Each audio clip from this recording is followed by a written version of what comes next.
Hey guys, what's up and welcome back. Scared Jay. Welcome back to the 2-Bit Gaming Podcast. It's been a minute. It's been actually more. It's been a lot of minutes. I don't want to do the math on that, but I don't know when the last episode actually was. I have no concept of time. Matt keeps me in the basement. Yep, it's for the best. He keeps saying he wants to storm Area 51, and I need to keep him alive. Please send help. My mom is very worried. He has peanut butter and jelly. He's fine. Yeah, but you got Jif, not Skippy. Hey, look, beggars can't be choosers. Yeah, between vacations and a whole slew of just scheduling stuff, which summer's usually that way for me. I don't know if it's always that way for Jay, but like it seemed like every time one of us were open, the other one wasn't. Yeah, like I was in South Carolina getting my beach on, and you were like, "Hey, what's up?" And I'm like, "Nothing. I'm not. Shut up." And then you went to wherever you went on vacation. You've been traveling a lot for your music stuff and whatever. So all over the place, which is fine. You know, that's is what it is. Summer is meant to be relaxed and whatever. Oh, yeah. We unfortunately missed E3. That was kind of one of the things we wanted to be back for, but it just didn't work out. Yeah, we had every plan on having an episode and having been back to regular episodes like the week before E3 started, but the stars just lined up and said, "No, you're not." So that happened. They just said nope, and I'm going out of town yet again next week. So like it's not even over for me yet. I have more traveling to do. Oh yeah. It's just summer is just nonstop. But anyways, we are back and we are hitting the ground rolling. Quick update for any of the people that normally listen on Spotify and or iTunes. Will not be renewing the subscription that allows us to do that because it is expensive. And right now we just don't have the funds to do so. So right now the podcast will be just on YouTube. It's not to say it won't later, but right now that's where it is. So yeah. Jay's theory is that's going to make the views plummet. Yeah, I think because we think the views are coming from there. 6,000 views to getting like 25 tops. Yeah, which is it's probably true because that's all the views happened when we did that. Yeah. So it makes sense for those to be connected. I don't know why they're connected that way.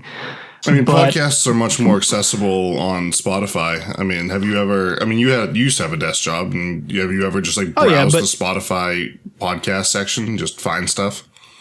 I get that. I just didn't know it would count as a view on YouTube. That part seems odd, but whatevs. Yeah, well, if it works, it works. So that's just a theory. So we'll test that out and see. Yep.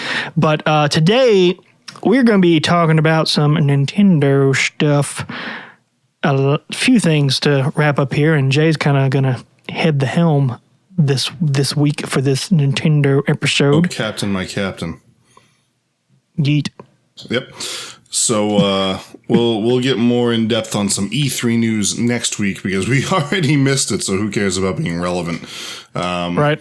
But something that is kind of relevant is Nintendo recently announced the next iteration of the Nintendo Switch, which is something that's very common with console cycles. You know, you get the PS4, the PS4 Pro, you know, the Xbox One, the Xbox One X, all that stuff. So this is the second iteration of the Nintendo Switch, and it's called the Nintendo Switch Lite. And so some key differences between your Nintendo Switch and your Nintendo Switch Lite.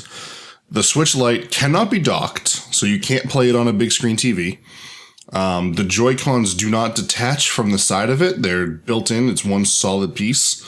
The D-pad and the joysticks look a little meatier on the Switch Lite. Honestly, I'm a little jealous, as someone who won't be getting one of these. We'll talk about that in a minute.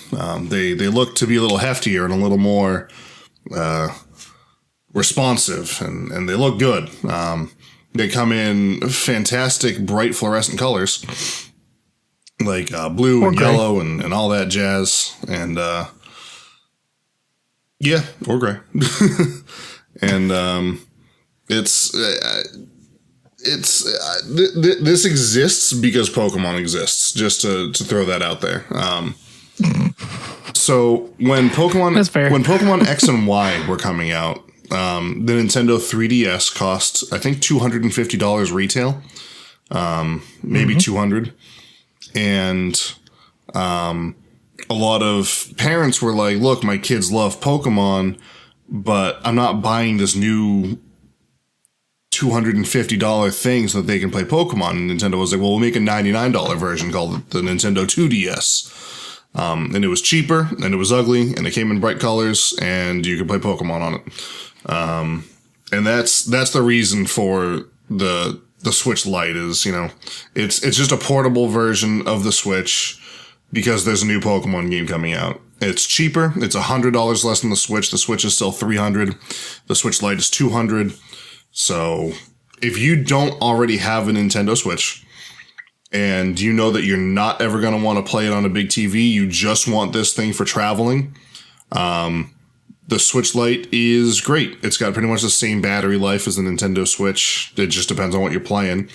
If you're playing Super Mario Bros., something that's not really graphically intense, you can probably get that thing to last you 7-8 hours. If you're playing Breath of the Wild, you might get closer to 3 to 4. But, power banks are a thing, and a portable console that can play games that good, you take what you can get out of it. If you already own a Switch, there was literally zero reason for you to buy a Switch Lite. That was something I was really confused about when it first came out, or when it was first announced. A bunch of, YouTubers and Twitch streamers were like, "Oh, I might get one of these." And I'm like, why? You already have a Switch. It can do everything the Switch Lite can, except it's not colorful. That's it. My best guess on that is, given that the way these are designed and knowing that they will not have the TV option, is surely they're going to design it where the battery life is longer. Would be my best guess. No, battery life is actually slightly worse than the standard Switch. Slightly. It's worse? Slightly. By Then my gosh, there's no reason to own it if you already own a Switch. No, that's really bad design. So that kind of leads me. That leads me to a question I was going to ask you, and also answer for myself, so we can have both of our answers on how ultimately you, Jay, feel about the Switch Lite in the pros and cons. How I feel about section of it. Yep. I feel like, again, if you don't own a Switch, and I can't stress that enough, if you don't own a Switch and you want to play the new Pokemon games or whatever, you want to play in the last Splatfest that's coming up this weekend. Actually, the Switch Lite won't be out in time for that. But, if you want to play some of these Switch games everyone's been talking about, but you don't want to spend the $300 and you know that you don't care about hooking it up to a TV, I think the Switch Lite's a great idea. If you already own a Switch, there's no reason to buy one. I agree. Those are my thoughts. It is odd to me that the TV mode is just completely removed.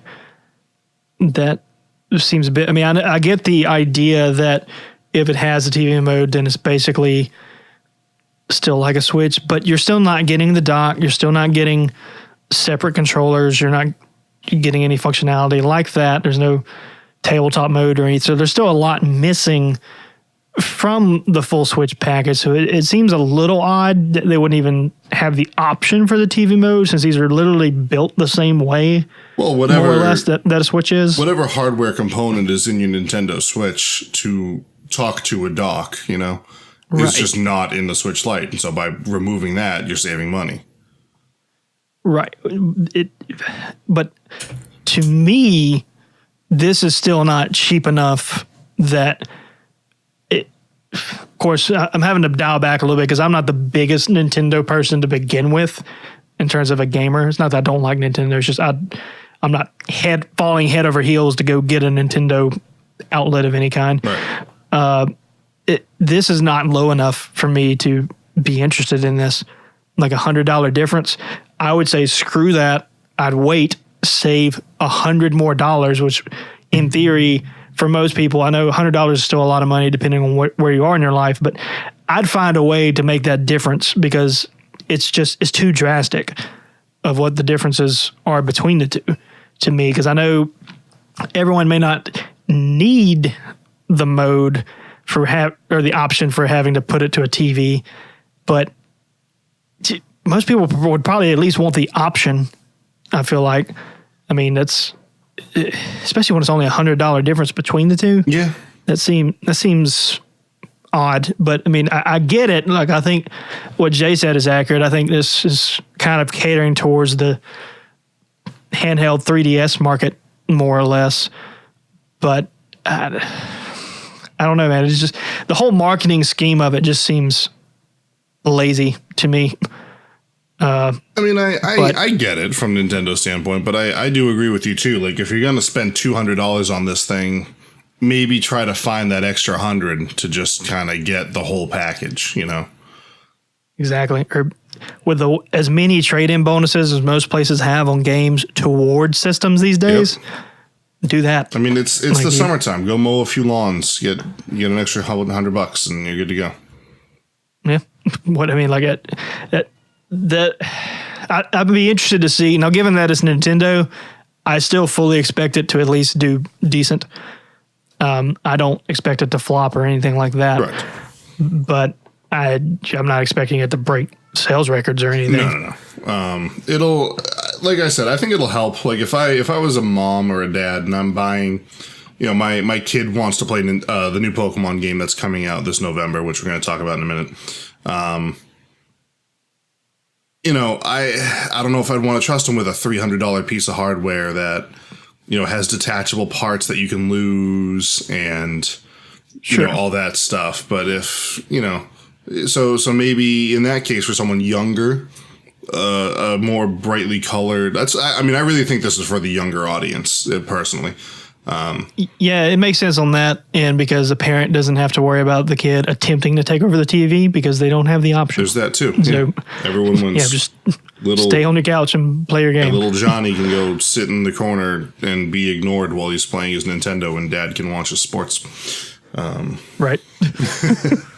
But yes, that's the Nintendo Switch Lite. I think it's a good move by Nintendo. Personally, I'll never own one because I play mine docked probably 80% of the time. Correct.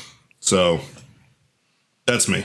But with other such games coming out like Pokemon and like Animal Crossing that's coming out next March, games that did really well on the handheld, on the 3DS, like Animal Crossing New Leaf and Pokemon X and Y and all that stuff that did really, really well on the 3DS, I think that people who are used to playing those games in mobile will now have a way to do that if they didn't have a Switch before. So I think it'll do well for that market.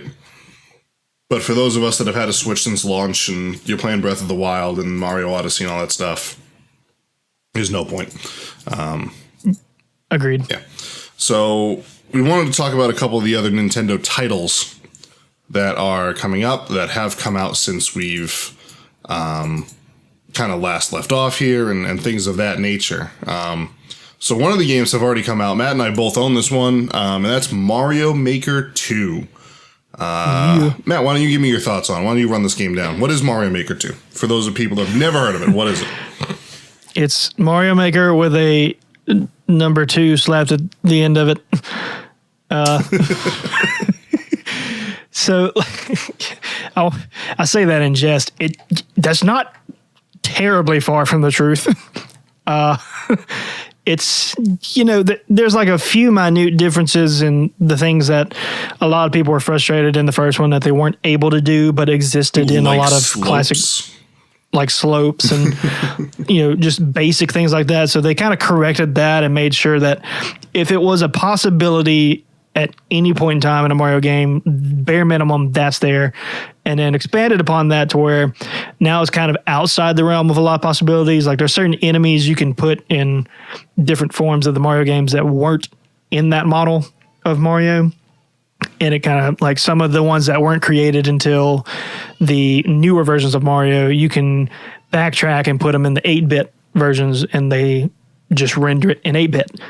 You know, so there's like you can even go a little outside the realm of what used to exist in those games as well. I feel like the creation aspect of it's a little smoother overall. it's hard to say because I didn't go and play Mario Maker to freshen up on it and then play this one directly back to back. So my memory's a little rusty on it, but to me, it feels smoother. I was very thankful they didn't do the horse crap garbage that Mario Maker 1 did, where you had to do X amount of hours of crap before you even unlocked everything. Yeah, I remember that. That was an interesting choice. They actually, it used to be that like every 2 days you would unlock like more packages.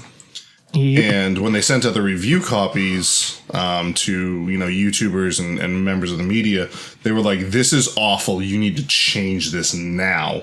And so they had a launch patch where now you just had to play with those parts. Like you had to put down like a certain number of blocks or something like that, and then you'd get the next package like the next time you booted the game up. So you have to like close the game, reopen it, and then you'd have like the next parts. You have to put down a bunch of those and then close and reopen it and get the next parts. But in this one, you just have everything right out the get-go?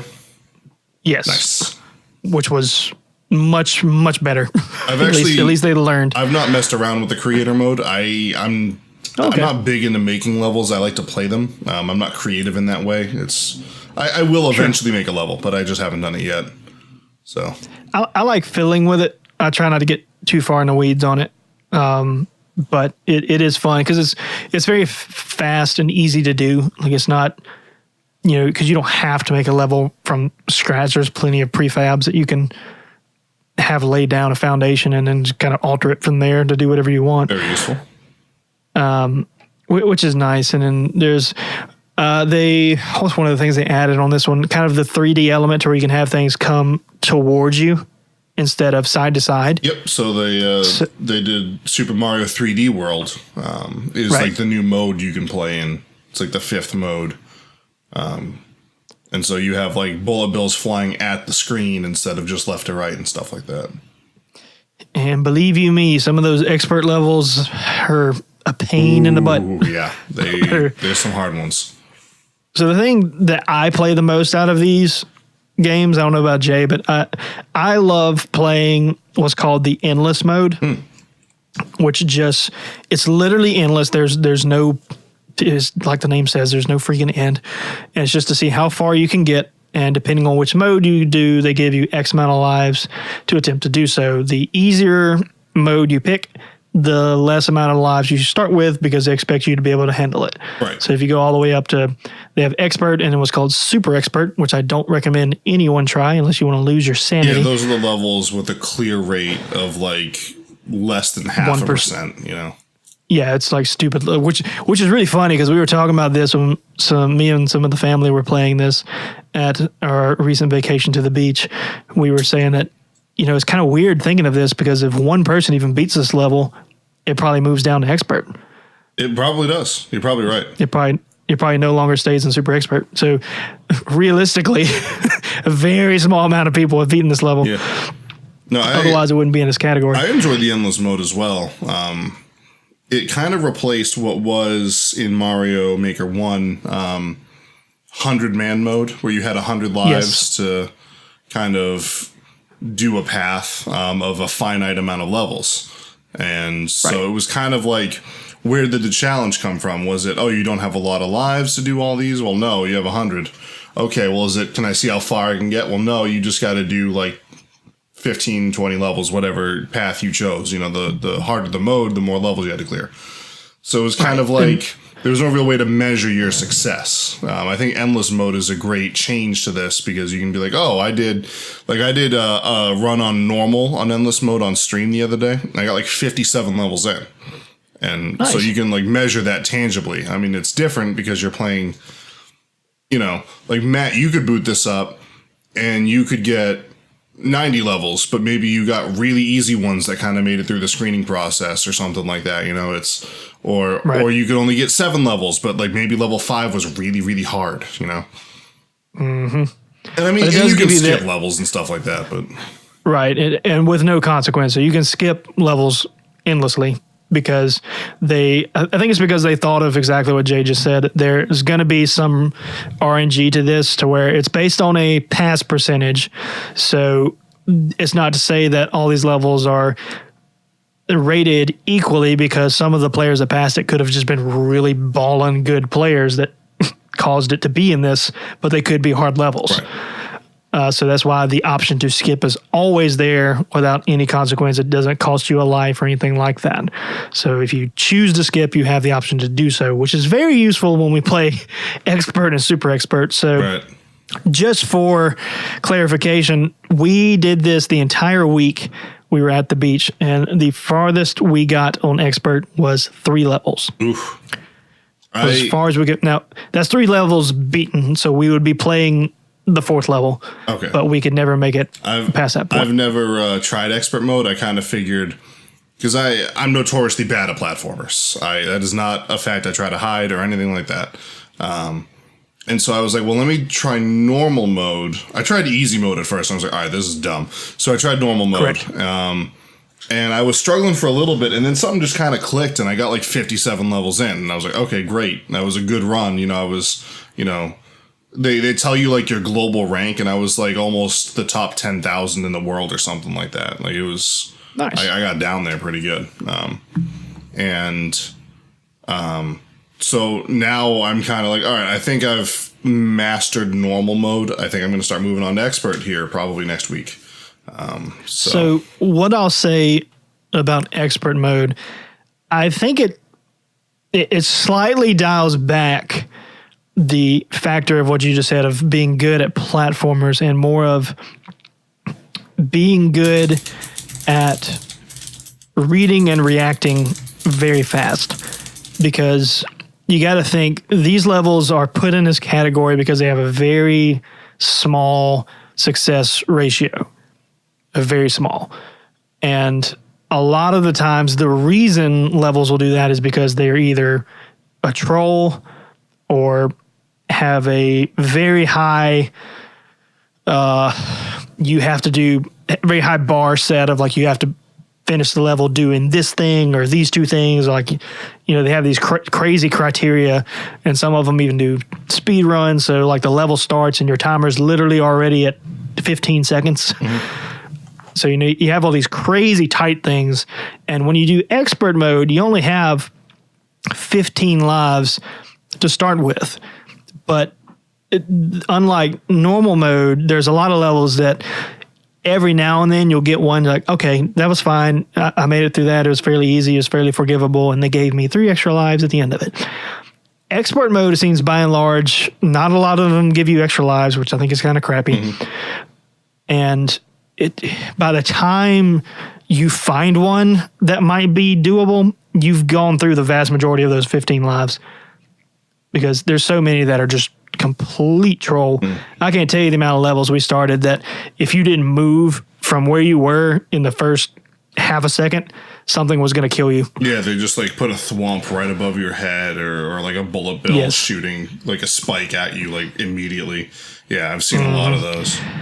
There's a lot of those. The expert levels do a lot of that cheesy crap to where there are parts of the level you can get, and then you are just indefinitely stuck, and you've like killed yourself because you went to the wrong area. Yeah. And you can't get out. I don't really like designs like that. I think that is not a characteristic of any of the Marios. No, and that is the problem that you run into with, user created levels, is not everyone knows game design. You shouldn't ever reach a point in a Mario level where you're stuck, where you get what's called soft locked, where, you can still play, but you can't progress. I wish they would kind of make that to where that can't happen, if I'm being honest with you. There's no way you can do that, unfortunately. But correct. But if you're making a level, side, like if you're ever making a level, those are tips. Like we've already hit 2 major issues. One, make your level always beatable. It can be hard and difficult and challenging, but at no point should you be like, oops, I missed this jump. Now I'm stuck and I have to die. And also put lives in your levels, people. Exactly. Endless players will thank you. Because this is, by and large, this is where most people are going to play your levels. Probably. This is where most of your traffic is going to come from. Right. And the better your level is, like the more enjoyable it is, the more people are going to play it and rate it. And the more ratings you get, the higher chance it has of showing up in other people's endless. So like if you're genuinely trying to get your level played, then you don't want it to be this stupid thing that's just impossible. You can make it hard, just don't, like I said, Jay said, put at least one up in there somewhere. I would say like 3, like just. I would love 3, but that's as high as it'll let you go. I mean, you can put in a 1,000 of them if you want to, however many you can technically put in there. But in endless mode, you can only collect 3 per level. Otherwise, right. People would just create levels with 1,000 1-ups in them, and then everyone's endless mode numbers would be sky high. Mm-hmm. So. There's that. So another mode that they added in is story mode. This game actually has a story mode, which I thought was a interesting addition, but I really liked it. Did you play it, Matt? I have yet to play it at the moment. I planned on doing that next week when we go on our second vacation. I wanted to actually start that. Nice. It's it's a really good introduction to the game compared to endless mode, especially if you've been playing expert. It's probably wicked easy, but there's it's a good thing. It's a good way to learn all the new stuff that the game has. If you didn't play the first one because it was on the Wii U and no one owned a Wii U, then you can kind of get used to the game that way. It teaches you all the modes, all the enemies, all the different things that you'll be seeing in user-created levels, but actually designed well, so you can learn it in a good, safe environment that's fair. And it's got a little story to it, which is neat too. I don't know. I liked it. It was charming. I kind of sat down and like mashed through it in one sitting mostly. It was neat. It was, I don't know, I'd recommend it. Like, that's how you should probably start if you've never played Mario Maker. So, all in all, how do you feel about this game as opposed to Super Mario Maker 1? If you go back to season 1 of this stupid podcast, you'll hear me talk about Mario Maker 1. I wasn't into it. I thought it was a bad game. In fact, didn't even buy it. You bought it for me for my birthday. And I didn't play a ton of it. Mario Maker 2, on the other hand, I don't know if I'm just in a different place in life, or if I've gotten better at platformers, or if I just appreciate this game a little bit more. I've been having a lot of fun with it. I like the endless mode. It seems to, it's a tangible challenge as opposed to the 100-man mode. The story mode was great. The new versus mode online is rough because people have bad internet, but they try to play online anyway, and Nintendo has no way of moderating any of that, which sucks right now. Get on that, Nintendo. But if you actually get in a good match, it's a ton of fun. It's like a race to the finish. You know, you and 3 other people are like, first one to the flagpole wins, and it's really cool. And soon you'll be able to do that in a room with your friends. And so, you know, me and Matt and a couple of our other friends can, you know, race and or we can work together in some puzzles and stuff like that, and it'll be a lot of fun. I think Mario Maker 2 is a fantastic game. I recommend it. I've had a ton of fun playing it. It's interesting you say that fact, because I actually thought when getting that game for you that Jay as a person would probably not be that interested in this, but Jay, the streamer, could probably utilize some of these functions. It's true. It's a good stream game because it helps. You know, you just put in your stream title like playing viewer levels, and people will stop by and they'll say, "Hey, here's my level code. Play my level." And that can actually lead to some horribly toxic things. You know, you always get the one kid who shows up and he's like, "Hey, play my level next." It's like, actually, there's a line. You can get in line by you. I have a chat command where you just type like !add and then your level code, and it puts you in line automatically. And they're like, "Well, how long have you been on this level? How long until you play my level?" Or they'll just like add it and leave. So there's like no, you know, chat happening, no growth. They just want their numbers to rise up or whatever. And it, I hate it, honestly. I've been pretty lucky so far with Mario Maker 2, where I haven't had anyone horrible come through yet. And I say yet because I know it will happen. But it happened every time I played Mario Maker 1, and I eventually stopped streaming it pretty quickly because of that. I was like, I'm just getting mad every time I play this game, and I don't want to do that. So, which is so weird because, like, to my I may just be ill-informed about it, but I don't think anyone's making money off of people playing levels directly unless they're trying to it's somehow source it back to their own Twitch or YouTube and doing it that way. But it's like it's really weird that people would go this trolly about getting people to play their level. It's just numbers. It's the same thing as like, hey, like my Instagram post or follow me on Snapchat. It's like no one actually cares what it is that you post. They just, you just want to look at it and be like, oh man, I had 150 people play my level in the first day it was out. Man, I'm special or whatever. And I don't mean to like crush your dreams, Timmy, but like you ain't all that. No, I that's really mean and rude, but like that's I could talk for an hour about social media and why it's dumb and stupid, and yet I use it every day. But I think that's the majority of it. There are some achievements. There are some achievements in the game, like have a level that's played X hundred times or whatever, and then you get like an in-game T-shirt for it or something like that. So there's a little bit of swag to it, sure. But overall, I don't know. I like I said, I haven't created a level yet because I don't care. I have more fun playing levels, and I'll play your level, sure. If it's poorly designed, I'm gonna make fun of you for it. Teach you. I'm gonna learn you game design, son. But like, so on that note, if you want Jay to play your level in a respectful fashion, as in get in line and do it the proper way, his Twitch channel will be in the link of the YouTube description for this video. Yeah, I've been streaming this game at least once a week since launch, so I'm actually which is pretty easy to remember. It's Twitch/Let's Jays. So I mean, yep. It's not that hard to remember, but the link will be in the description. And also in my Discord, there's a channel where you can just leave your Mario Maker level because we have a lot of people in the Discord who play Mario Maker, and they're always looking for levels to play. So far, I've only created 2 levels, one of which we designed it as a family on my wife's side while we were at the beach. We kind of like all group designed it. Mm-hmm. It's the one I actually sent in a text with you. We kind of designed it based on the expert levels we were playing, but we're like, we want to design something like this, but make it doable and not stupid. So if that one ever gets on your radar, it's not going to be easy, but it's not impossible either. There you go. It's kind of somewhere in between. My favorite addition to the game as far as things you can use in a level are the Koopa cars. I love the car levels where you're just kind of driving at a high speed and have to react in time to do different things and whatever. I don't know. You say that, but there's some really rough levels. I've played some really rough levels, but I even like if it's designed well, I don't care if I die a lot because I'm having fun because it's a fun level.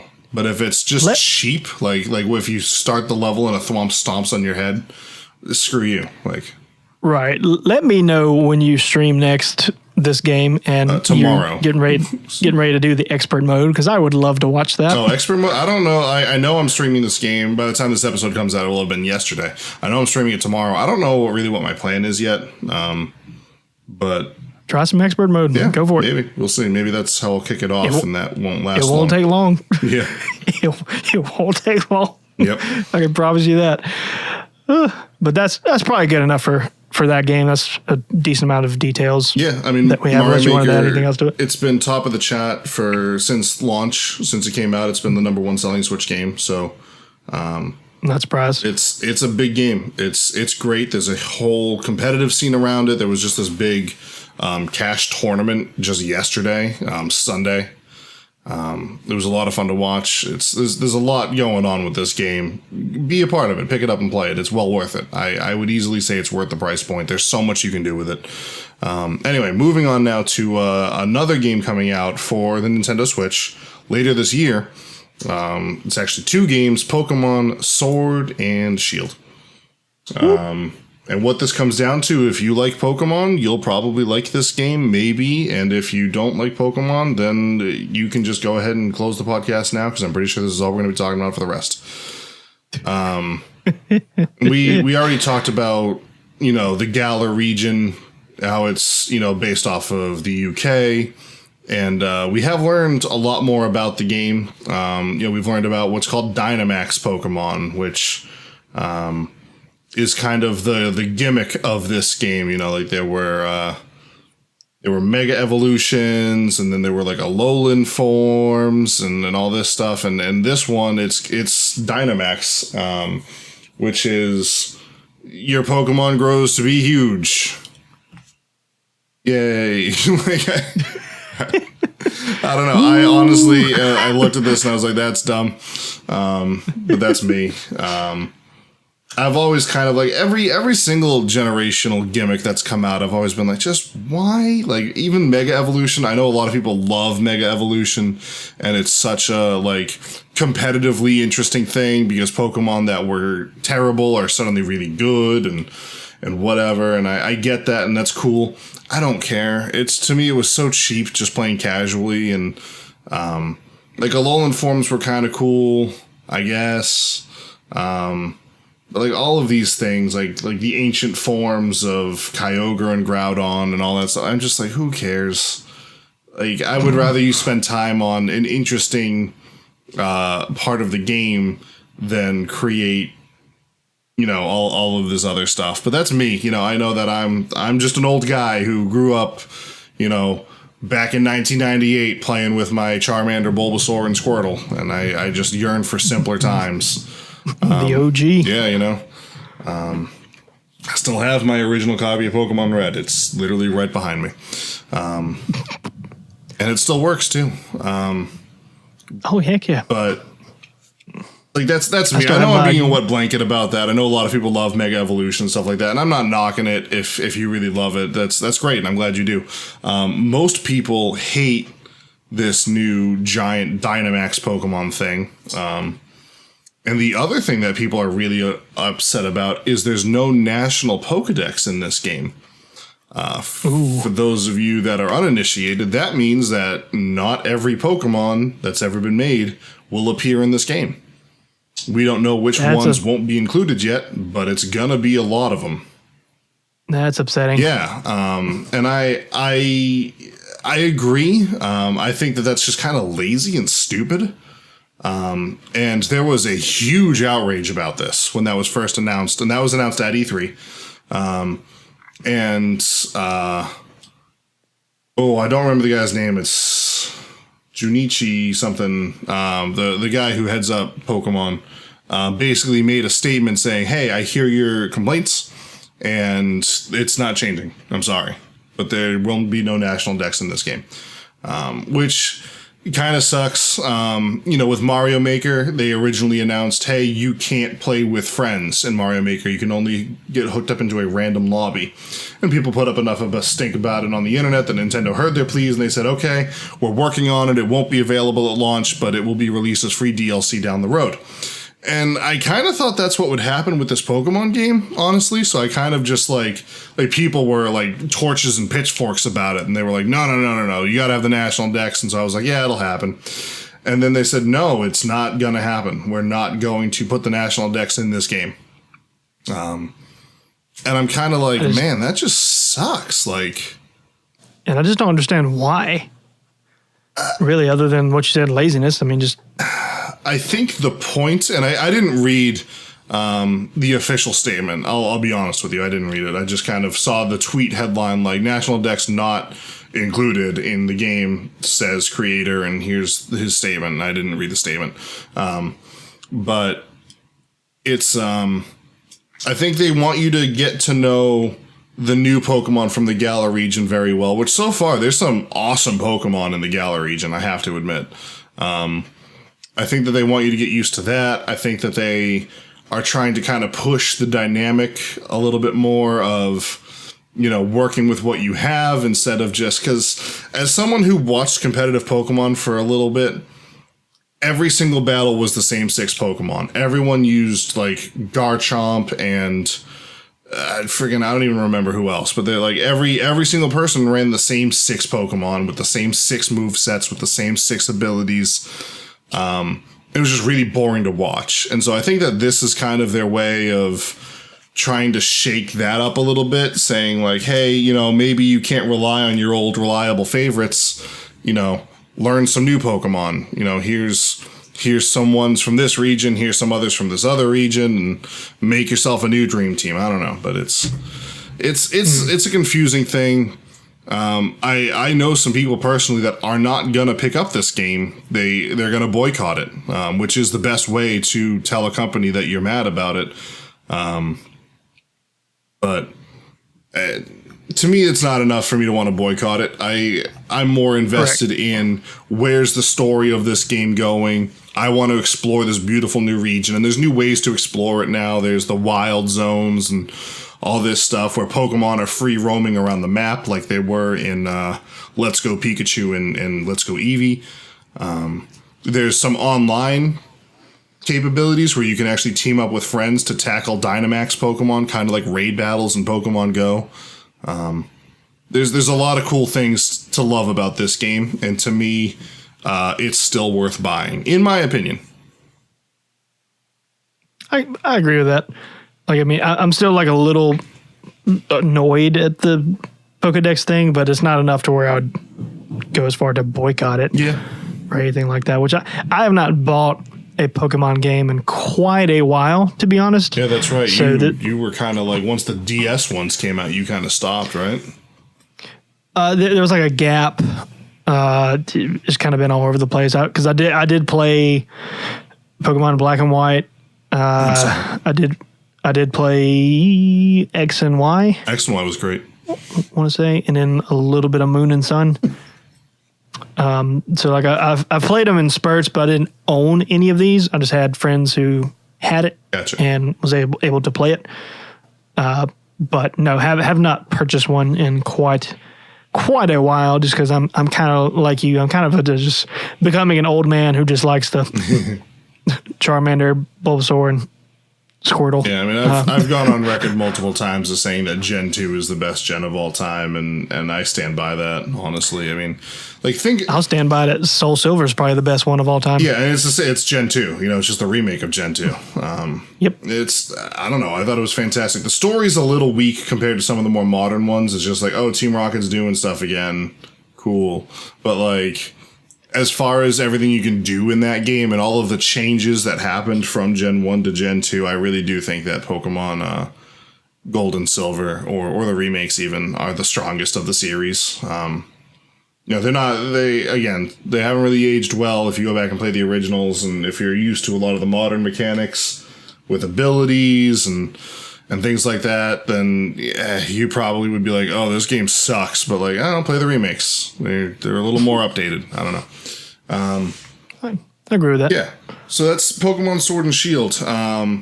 We've learned a lot about the game since the last time. We had a whole episode dedicated to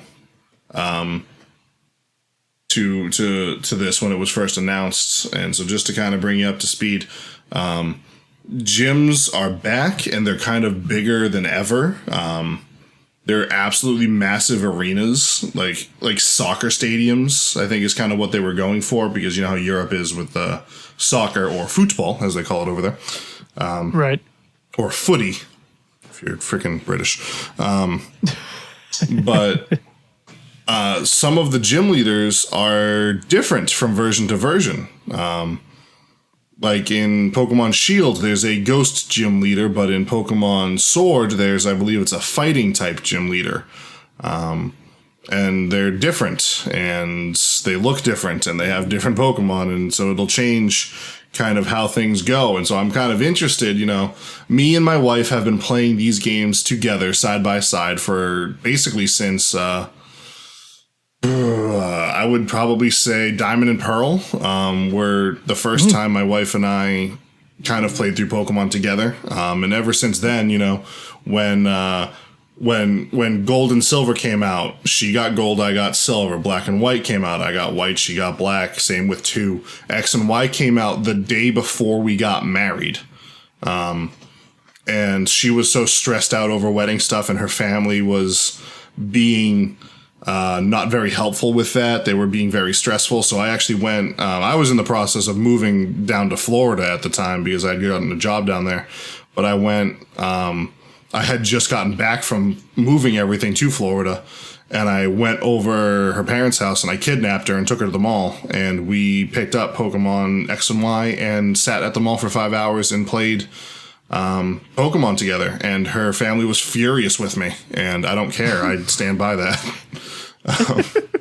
As you should. Just a kind of an interesting anecdote, but Worth. we've been playing Pokemon side by side since, Diamond and Pearl, and we're going to do the same thing with this one. I'm getting Sword, she's getting Shield, and we'll be able to see the changes together and, trade exclusive Pokemon back and forth. And I think that's the best way to play it, is to, kind of have someone with the other version if you can. And if not, Twitch is a thing, and this game is very streamable because it's on the Switch. So you can kind of see the differences there, or on YouTube. Mm-hmm. So that's Pokemon Sword and Shield. We haven't seen a lot of new Pokemon from it yet. Probably only about 8 or 10 or so. But I'm looking forward to it. I'm still disappointed in the lack of a national dex, but not enough for it to keep me away. Look for this game in November. And Yeet. With that, I think we're about out of stuff to talk about, Matt. You got anything else you want to throw in there? No, I think that's about it. I mean, between the last time we covered this and everything we covered today, that pretty much sums up anything we would have to say about this. And most people that listen to this are either hardcore Pokemon or just not into it at all. I don't feel like there's a whole lot of in between. I mean, there may be. So if you are out there, hi. So I think most of the listeners probably already have a good idea of what to expect here. And, maybe you learned something today. Maybe you didn't. I don't know. We're not your dad. Do whatever you want. So moving on, we'll go ahead and wrap up this episode and go to the question of the day to wrap up the episode. It feels nice to be doing these again. Yeah. I know we haven't done one in a while. So there's still a lot to go in the year. And there's a lot that has happened, and there's a lot that hasn't happened as well. We're kind of like in this weird spot, like we were talking about, me and Jay were talking about earlier, of gaming. So this is kind of a weird question, more or less, but so I'm going to try to phrase it properly. So far, of the games that have come out this year, whether you have played it or not, I'll even say, even if you haven't, maybe you've watched a playthrough or whatever have you, what is your personal favorite game that has been released in 2019 so far? And if you need time to think about it, I can go ahead and answer mine. Personal favorite game that's been released this year. Yes. That's a hard one. I have enjoyed playing Sekiro. We've talked about that game to hell and back. But I think one of the games that came out that had one of the biggest cultural impacts that I've kind of enjoyed watching the wave happen has been Kingdom Hearts 3. As someone who's never really played a Kingdom Hearts game, and again, we've talked about that on past episodes. I've played a little bit here and there. I don't know. I think it's pretty great. The one I've probably had the most fun playing, actually, now I think about it's maybe Mario Maker. I don't know. It's hard. There's a lot of games are fun. All right. Well, I'll say I'm leaving it up to you as to how you define your favorite. That's what it's kind of at your own discretion. I mean, the one I'm enjoying the most right now is Mario Maker. I don't even remember what I had for breakfast yesterday, man. I can't remember how I was gaming 6 months ago, but. So you're defining favorite by enjoyment. At the current moment, sure. Okay. Mine's pretty simple. It would be between two games, both of which Jay already said. Mine would be between Kingdom Hearts 3 and Sekiro. For me, without a doubt, it goes to Sekiro. I've enjoyed that one a ton. And it's interesting because I expected Kingdom Hearts 3 to be above that because I'm a big Kingdom Hearts fan. But it's not to say Kingdom Hearts 3 was bad, but it did not have the impact that Sekiro did for me, because Kingdom Hearts 3, for all its goodness and stuff, there was a lot of annoying things that they introduced and a lot of just some hit or miss things here or there. And the story's super convoluted, which is they always are, and that's just how those games are. And this game comes around called Sekiro, and it's from the makers of Dark Souls, but they almost dropped anything you would know from a Souls game, more or less. I mean, there's like a few tie overs, but I mean, Jay can probably speak to that, him having dabbled in some of the Souls games a little bit. Like there's not a lot of crossover here other than the fact of they have a difficulty spectrum and they have fast travel shrine points. I think would be about it. The travel is completely different. The combat's completely different. Yeah, it's a completely different game, but it's still in the same spirit. Right, but there's no the RPG element is gone, more or less. So there's no like weapon system in the same vein. You have the combat arm, so I mean you have that, but you're not upgrading anything the same way that you would in any of these. So like it's almost its own unique thing that was made, and there's just something so nice about the scenery and the way that this game travels, not only horizontally but vertically as well. So like you never know, you might look down and say, oh, there's a whole new area down here that I can go this way. And it did so many things that were very new and innovative to me that I had not experienced in a lot of other games that I thought was really nice. The combat was amazing to me. I know it's difficult and it takes a while to get used to, but it's really fun once you kind of figure it out. And it's very fast and very, very much a timing thing. So it's one of those things not everybody will probably be able to get a hold of, but that one without a doubt was my favorite so far this year. Looking forward to a few more that are coming out this year, which we'll talk about next week. So that we never know. There's still time for this answer to change. So we'll probably, of course, as usual, ask this answer yet again later down the road. But not next week. But no, not next week. So that's it. Did you have anything else you want to add to your answer, or are you just I'm good. Sticking with? Okay. So that's it for this week. Glad to be back. Thank you, everyone that came to listen. Thank you, everyone who didn't. You know what? Thank every one of you. You're still cool. Yeah, thanks, somewhat. Thanks, Jimmy. I know I ragged on you a lot this episode, but thanks. You're a good guy. Except for Timmy, we'll leave him in the dirt. You made some stupid trolley levels, and we don't respect you. I come out of the basement now. No.